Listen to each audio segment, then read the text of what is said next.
Déjà auteur de 3 combats au PFL, Cédric Doumbé y avait réalisé ses débuts face à Jordan Zebo en septembre dernier.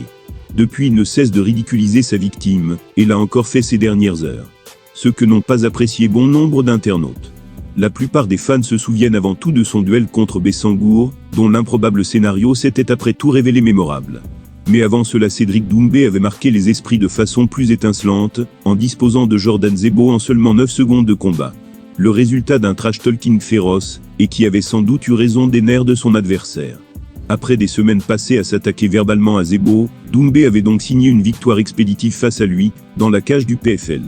Depuis, le bif entre les deux hommes s'était quant à lui dissipé au fil du temps. Tandis que l'ex-kickboxer semblait vouloir définitivement tourner cette page.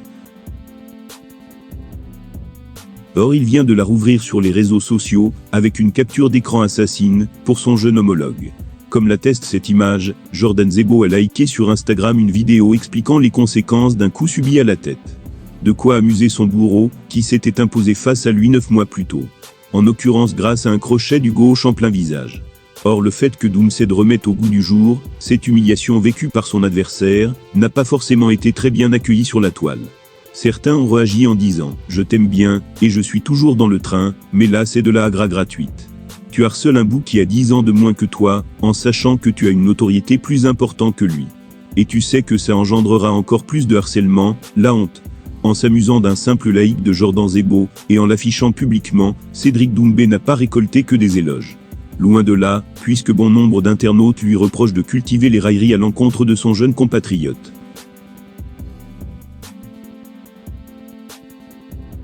À quoi ressembleront les prochains mois pour Francis Ngannou?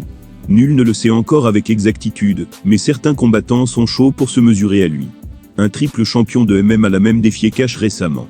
Depuis quelques semaines, et de manière assez logique, c'est le silence complet autour de Francis Ngannou. Et ça peut se comprendre, puisque le Camerounais vient de perdre son jeune fils, sa carrière sportive étant évidemment reléguée au second plan. Une fois qu'il aura pu faire son deuil, reste cependant encore à savoir dans quelle discipline, la superstar du PFL, fera son retour à la compétition. Fracassé par Anthony Joshua, il y a quelques mois, le Predator n'en a cependant pas encore terminé avec la boxe. Mais d'un autre côté, on sait aussi qu'il fera son retour au MMA dès 2025. Comme annoncé par ses dirigeants. Mais contre qui se fera son retour? En effet, la concurrence chez les poids lourds n'est pas vraiment folle au PFL. Du côté du Wuhan, un certain Anatoly Malikin s'est donc proposé pour croiser le fer avec lui. Il a déclaré « Je veux féliciter Ngannou. Même si ce n'était pas son jour face à Joshua, il s'est fait beaucoup d'argent. Concernant notre potentiel combat, je peux dire que je bouge mieux que lui et que j'ai de super coups au corps. Je pense que debout, je serais un gros problème pour lui. Quand je vois comment Anthony Joshua a pu le mettre KO, je peux entrevoir ce que je pourrais moi-même lui faire.